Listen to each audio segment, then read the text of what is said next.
Hi, I'm Michael Ann Valterra, and I'm the director of the Women's Earning Institute. We empower women to earn what they're really worth. I'm also the writer of the blog Savvy Women Earning, the savvy businesswoman's path to prosperity. I would like to talk about resentment and what does resentment have to do with figuring out how much money you should be charging.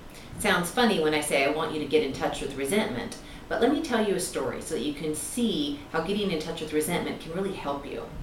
Years ago, I was asked to teach a seminar on the other side of my state. Now, I happen to live in Seattle, so the other side of my state is over the Cascade Mountains. It's pretty far away.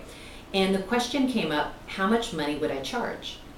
I said, let me get back to you. I practiced the pause, that's what I call that. I simply said, give me some time and I'll get back to you. So I called up my mentor, Karen McCall. She's the head of the Financial Recovery Counseling Institute down in California. And I said, Karen, here's the deal. And I told her the story. What should I charge? The truth is, I wanted Karen to tell me what to do. She could have said anything. She could have said, Michael, I charge him $1,700. Charge him $2,500. Charge him $600. I don't care. I was just telling me what to do.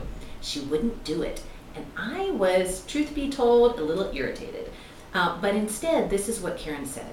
She said, Michael Ann, what do you need to charge them in order to not resent doing the work?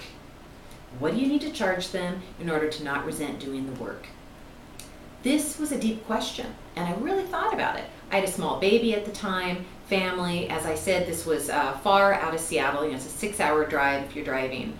So I thought carefully, and I thought, they better pay me $1,000 in order to not resent it. So I called her back, and I said, I thought about this. I'd like to propose $2,000.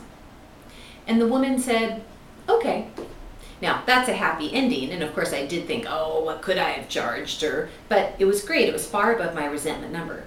But let's pretend I called her back and I said $2,000, and she said, oh, we can't pay more than $500. We're a nonprofit, right? Didn't matter how good of a negotiator I was, it wasn't going to work. What would I have done?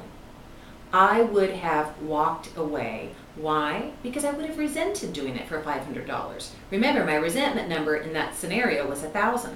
Now, I would have actually found a win-win. I would have found another wonderful speaker, probably someone who was newer in business than I was. You're always looking for the win-win, right? But the point is, I want you to get in touch with your resentment number. What amount of money do you need to charge in order to not resent it? Now, here's the key.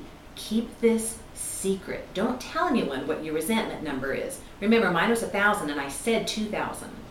I want you to give yourself plenty of room, and frankly, I want you to earn your happy number. What's the amount of money that makes your heart sing? The resentment number is your private safety net to make sure that you never go below it. I want you to get in touch with your resentment number, and it will help you throughout your career to always stay out of resentment.